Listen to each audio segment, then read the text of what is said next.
Agora eu chamo até aqui o CEO do clube, o senhor Giovanni Zanardo, para a sua apresentação.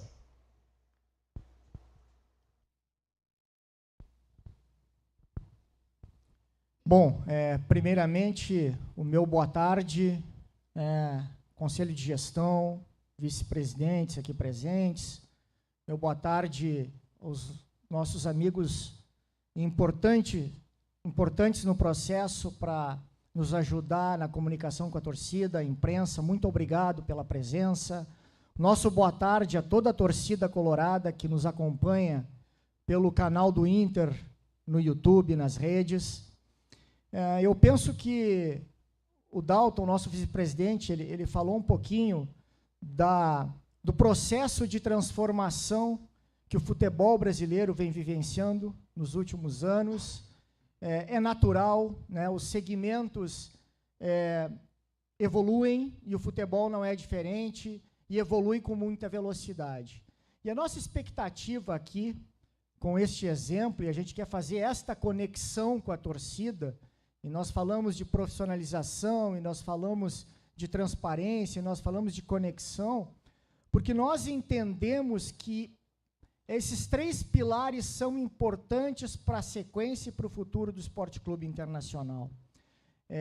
As nossas dificuldades, e elas acontecem, elas existem, elas serão vencidas a partir da unidade do clube, a partir da união de esforços. Entendemos que todas as esferas do clube são extremamente importantes nesse processo. Todas as nossas instâncias, do qual os executivos, os colaboradores, nós que estamos aqui, somos uma pequena parte deste processo de contribuição para o clube.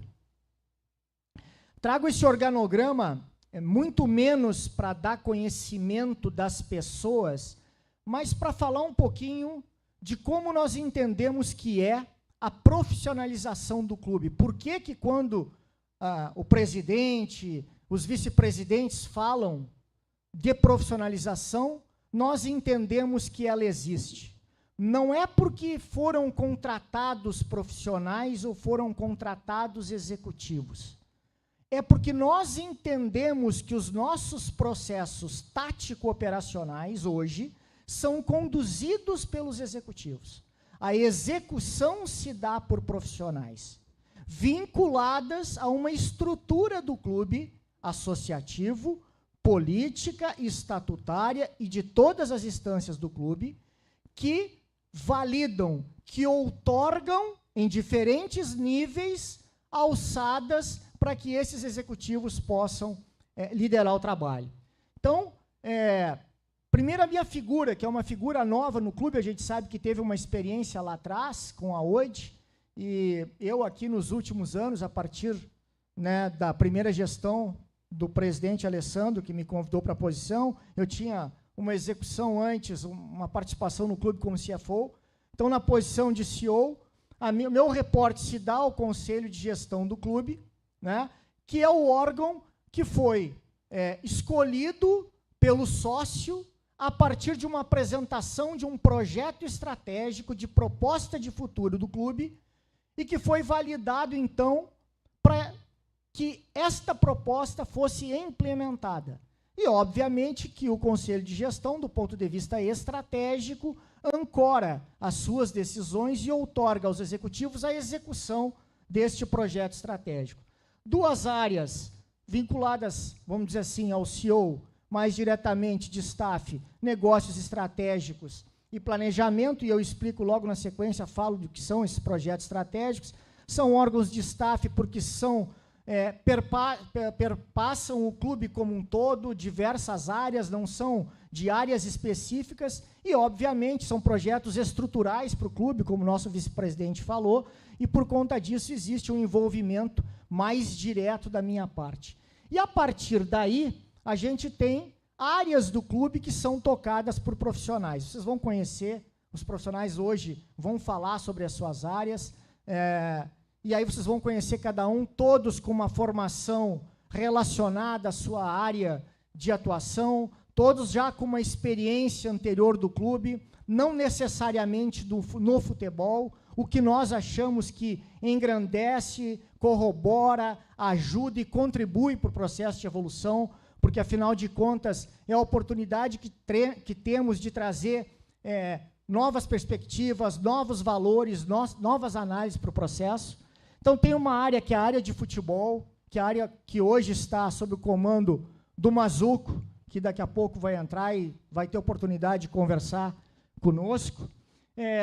Dentro do futebol, a gente tem, e tem sido falado pelo próprio presidente, né, isso nas suas entrevistas, a gente tem duas áreas, a direção desportiva, o diretor desportivo, que é o Andrés D'Alessandro, e o Felipe D'Alegrave, que é o diretor de gestão e de contratos e jurídico do futebol.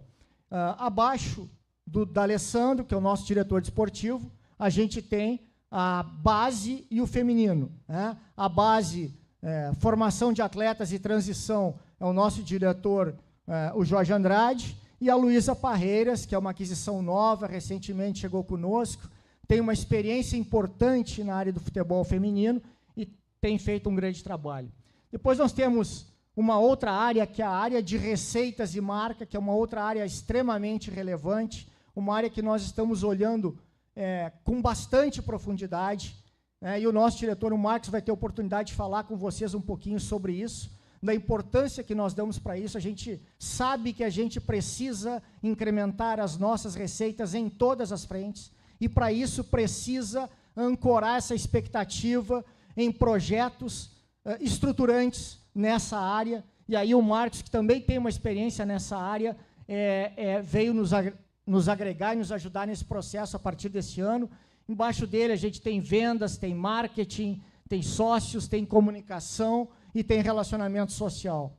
Depois tem uma outra área, que é com o Aldoir, que é o nosso diretor de finanças, que é toda a parte, vamos dizer assim, financeira do clube, né? Tanto de controladoria fiscal, a parte de gente, de pessoas, de recursos humanos, tudo fica com o Aldoir. E, por fim, o Rodrigo Luca, que também chegou esse ano para nos ajudar, né, Rodrigo? Chegou aí no meio da maior catástrofe climática do Rio Grande do Sul, teve um desafio enorme, né, porque o Rodrigo toca as áreas de operações, patrimônio, parque gigante. Dentro dessas áreas a gente tem ainda TI, que é uma área importante, estruturante, que está vinculada à área de operações, né? E, obviamente, que com a chegada do Rodrigo, a gente já chegou no meio de um desafio gigante, né, que era voltar a treinar no CT, né, voltar a jogar no Beira-Rio. Então, foi um ano que ele vai falar um pouquinho disso também para nós, das dificuldades que enfrentamos a partir daí. Então, aqui é importante que a gente faça essa conexão e que diga que esse organograma, se a gente olhar para ele, a gente vê que todos os processos do clube hoje, do ponto de vista tático e operacionais, eles estão cobertos para os profissionais do clube. E é isso que o Conselho de Gestão, e é isso que nós entendemos de profissionalização. Mais do que a contratação de profissionais, que o clube tem há bastante tempo, a gente acredita que estar profissionalizado é cobrir os nossos processos como um todo, em todas as áreas, né, com profissionais com expertise e com experiência naquelas áreas, e unificar isso em prol do clube, né, e tudo alinhado com um projeto maior de clube, né, que foi outorgado pelo sócio, né, para um mandato de 3 anos, no caso deste último, mas que esse processo de profissionalização, e eu estou aqui há mais tempo no clube, né, o Dalton falava disso, mais de 7 anos já, que esse processo permita a continuidade das questões operacionais e técnicas do clube em termos de execução de projetos estruturantes. Acho importante, né, o Dalton falava de temas que são temas estruturantes, que são temas estratégicos para o clube e que fazem a diferença. Eu aqui trouxe alguns exemplos de temas que têm sido falado, que a gente tem discutido, e eu penso que hoje é a oportunidade para a gente elucidar um pouquinho esses temas, porque são esses projetos maiores, estruturantes, que envolvem todas as áreas do clube, mais do que isso, todas as instâncias do clube. Nós não estamos falando aqui de algo que são decisões ou a execução exclusiva dos profissionais, né? A gente sabe que tem temas aqui que envolvem todas as instâncias, o Conselho Deliberativo, o Conselho Fiscal, o próprio Conselho de Gestão, em diferentes esferas, em diferentes níveis, e são temas que muitas vezes a gente vê passar na imprensa, a gente lê sobre, e no Brasil todo, e não tem a oportunidade de discutir, de aprofundar. Então, hoje a gente traz aqui, eu trago aqui um pouquinho de como é que estão esses temas e como é que a gente vê a inserção do internacional nesse cenário. O primeiro tema que eu queria falar um pouquinho, aqui eu vou pedir uns 5 minutinhos para fazer um breve histórico do que é a Liga Forte União, né? Que o nome diz liga, mas que na verdade não é uma liga, é um bloco comercial. Então deixa eu voltar um pouquinho, rapidamente lá atrás, para a gente dar conhecimento a todos, aqueles que ainda não tiveram a oportunidade de aprofundar um pouquinho o tema, de como é que o Internacional chegou até aqui, de por que nós estamos hoje fazendo parte da Liga Forte União. Na verdade, a Liga é um movimento de futebol brasileiro que começou com os presidentes de clubes, todos eles interessados e preocupados com o novo ciclo, né, dos direitos de propriedades comerciais que se avizinhava, né, a partir de 2025, né, de negociação do Campeonato Brasileiro. E aí foi um movimento de todos os clubes, né, do país, já isso há mais de 2 anos e meio, aproximadamente isso, com interesse de formação de uma liga única. E por que de uma liga única? Porque a gente tem uma história no mundo, na França, na Itália, na Espanha com a La Liga, na Inglaterra, né, que é um modelo hoje no mundo, a Premier League, a liga mais valorizada do mundo, se nós olharmos para o futebol, depois tem a NFL lá nos Estados Unidos, um modelo que os clubes olharam e disseram, para aí, nós estamos deixando dinheiro na mesa. Se nós juntarmos os clubes e negociarmos coletivamente, nós teremos a oportunidade de maximizar a receita. E isso é porque é assim em todo lugar do mundo. Não é assim porque é no Brasil, porque o clube A, B ou C deseja. É assim porque é assim que o mercado se comporta. É assim que nós temos a oportunidade de organizar uma série de ativos para o Campeonato Brasileiro que hoje não estão organizados. A partir disso, então, se tentou a formação de uma liga única de todos os clubes, dos 40 clubes A e B do futebol brasileiro, e que não foi possível. E não foi possível naquele momento muito por conta de que a gente já tinha, fruto desse cenário de negociação individual de clubes no passado, já tinha algumas distorções importantes. E aí os senhores acompanharam pela imprensa a questão da garantia mínima, clubes recebendo valores algumas vezes maiores do que outros clubes, uma distorção bastante relevante. E aí, a partir disso, não foi possível se chegar a um consenso. Fruto disso, acabou havendo, naquele momento, uma ruptura, né, uma separação, vamos dizer assim, ruptura no bom sentido, apenas de separação de interesses. Alguns clubes que defendiam o interesse de uma equidade maior e de uma organização melhor do campeonato, para que a gente pudesse oferir essa possibilidade de maiores receitas, e outros clubes que tinham um status já negociado e com algumas condições que lhes era preconizada por contratos anteriores e que entendiam que isso deveria ser mantido. Isso não foi possível, a gente deu sequência, né, se formou 2 blocos, aí Liga Forte, né, futebol no primeiro momento, depois virou União, se agregou alguns clubes, Vasco, Botafogo, enfim, Cruzeiro, e a Libra. Essa negociação ocorreu, naquele momento, os senhores devem lembrar, a gente tinha 2 fundos de investimento, né, a Life Capital Partners do lado da Liga Forte Futebol, de outro lado o Mubadala, que é um fundo que estava com a Libra, e se discutiu, então passou a se discutir a aquisição de 20% desses blocos. No primeiro momento, o Mubadala dizia que só tinha interesse na aquisição da totalidade dos 40 clubes, desses 20%, se houvesse a totalidade, uma liga única, né, e a Liga Forte, né, o investidor da Liga Forte optou por fazer uma proposta que fosse parcial, né, dentro de alguns parâmetros. Bom, isso foi amplamente, eu não vou voltar aqui, isso foi amplamente discutido, né, a gente trouxe isso, obviamente, para a apreciação do clube, das esferas do clube, isso é uma decisão maior, isso foi levado ao Conselho Deliberativo, foi exaustivamente debatido, e a gente entendia naquele momento, E aí, para dar sequência a esse processo, a importância daquele momento da operação de venda é porque ela tinha 3 pilares. Ela não é só uma questão de caixa. Primeiro é uma questão de caixa. É importante? Sim, é importante. Mas tem 2 pilares que são absolutamente estratégicos. O primeiro pilar é a oportunidade de você amarrar um grupo grande de clubes para fazer uma negociação conjunta. Se isso fosse fácil de fazer, já teria sido feito lá atrás. E os senhores sabem, é acompanhado no mercado brasileiro, que as negociações elas eram em separado nos últimos anos. E a gente estava deixando dinheiro na mesa. E a forma, pelos diferentes interesses de clubes envolvidos, a forma de você amarrar esse negócio, de deixar todos na mesma mesa para negociar, se deu via a formação de um bloco com a entrada de um investidor, que formalizou esta relação. E o terceiro pilar importante é a questão da diluição do risco.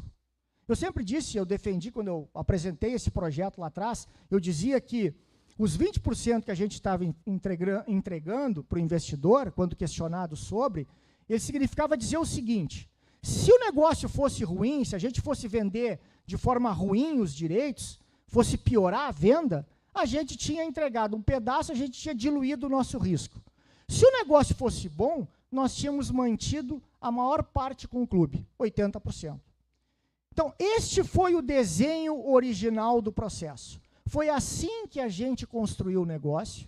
Depois disso, a gente viu algumas informações, depois que o negócio foi fechado, né, que houve a opção de alguns clubes de não fazer o negócio. Na verdade, o negócio ele não aconteceu, não foi só por opção dos clubes, porque naquele momento todos os 40 clubes do Brasil defendiam a venda dos direitos para investidores diferentes, mas todos defendiam a venda, e a gente sabe que a negociação acabou não acontecendo também por conta do interesse do investidor, né, do lado de lá, que fez a opção de não formalizar a proposta nos moldes que eram parciais, né, com direitos parciais de parte dos clubes no Brasil.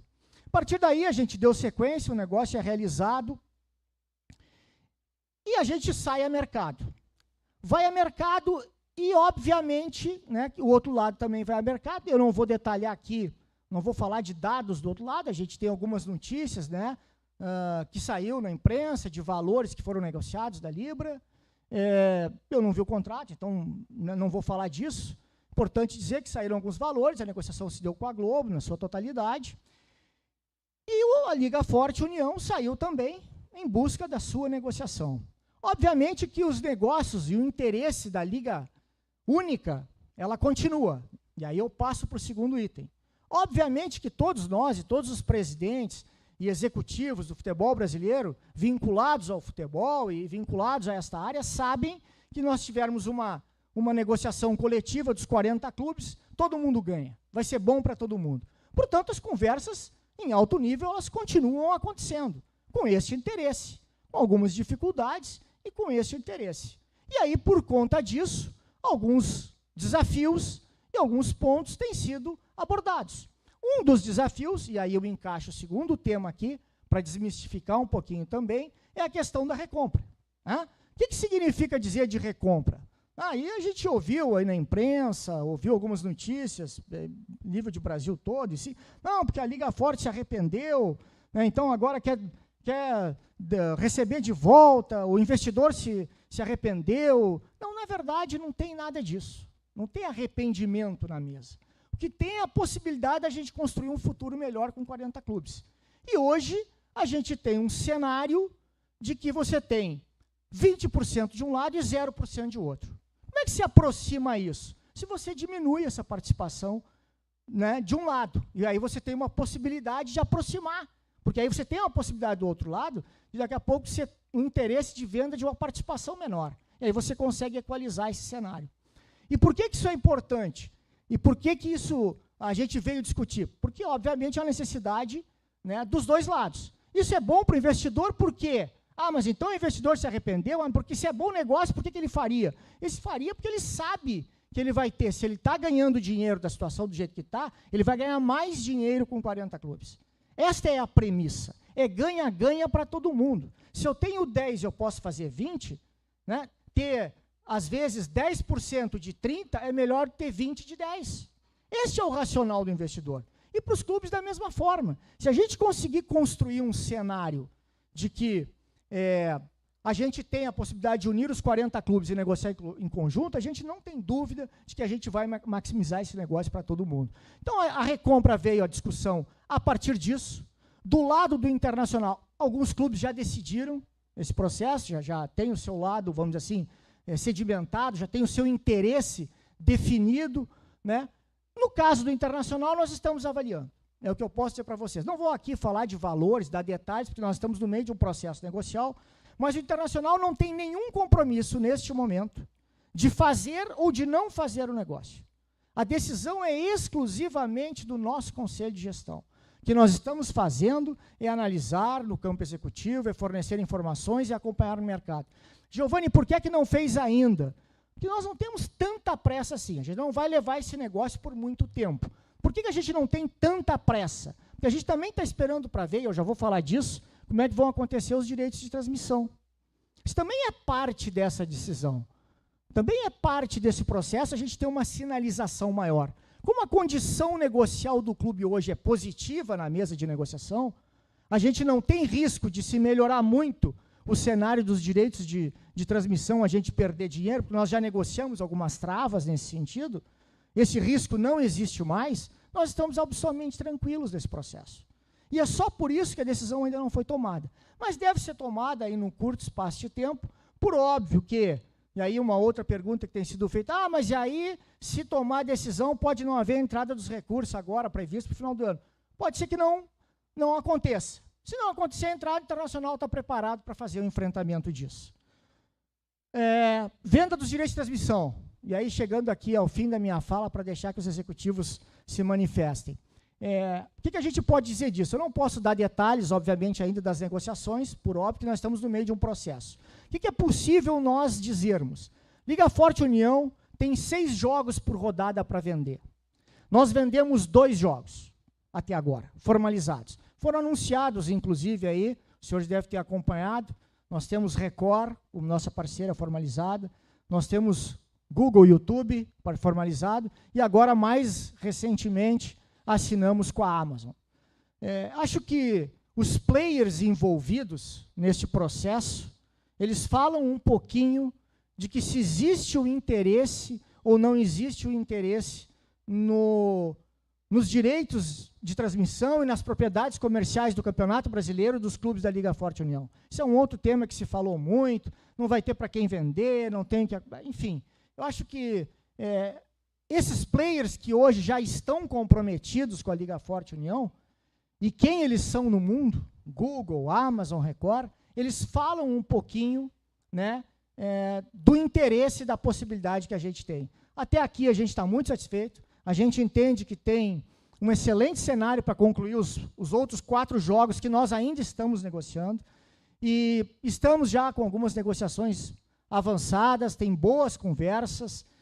A Globo faz parte do processo, faz parte dessas conversas, a gente não quer dizer aqui, não vai fechar com a Globo, vai fechar com a Globo, ela é mais um player neste processo, né? Então tem participado das negociações, é assim que a gente tem conduzido, e obviamente, quando tivermos concluído, não dá para falar disso agora ainda, porque estamos, como eu disse, no meio de um processo negocial, uma vez concluído o processo, aí todos terão conhecimento de como as coisas aconteceram. Por fim, aqui eu vou falar menos, porque já foi feito esse é um outro processo que eu me envolvi também bastante diretamente, que é um processo estruturante para o futuro do clube, que é o Gigantinho. Aqui já foi falado, houve uma coletiva para isso, né? A gente quer só reforçar que ele não significa transferência de propriedade do Gigantinho, não significa transferência de gestão do Gigantinho, não significa colocar dinheiro do clube hoje, do caixa do clube, num processo de modernização desse equipamento que a gente quer colocar à disposição da comunidade gaúcha. A gente acha que é importante, e o Marcos sabe aqui que, junto com os nossos parceiros, com a RBS, com a Tornac, a gente tem um desafio grande de buscar receitas alternativas, e a gente acredita muito em negociações que já estão muito avançadas, e a gente, no primeiro semestre do ano que vem, vai anunciar isso. Como já foi falado, a gente acha que é um projeto totalmente viável e que a gente pode entregar para a comunidade gaúcha, especialmente para a torcida colorada. Então, do ponto de vista de projetos estratégicos, é isso. E agora a gente deixa vocês aqui para conhecer um pouquinho mais de cada um dos nossos executivos, como eu falei, de cada uma das áreas, porque, obviamente, cada um tem muito a agregar a partir da sua formação e da experiência na sua área de atuação. Muito obrigado, Giovanni Zanardo, CEO do Esporte Clube Internacional.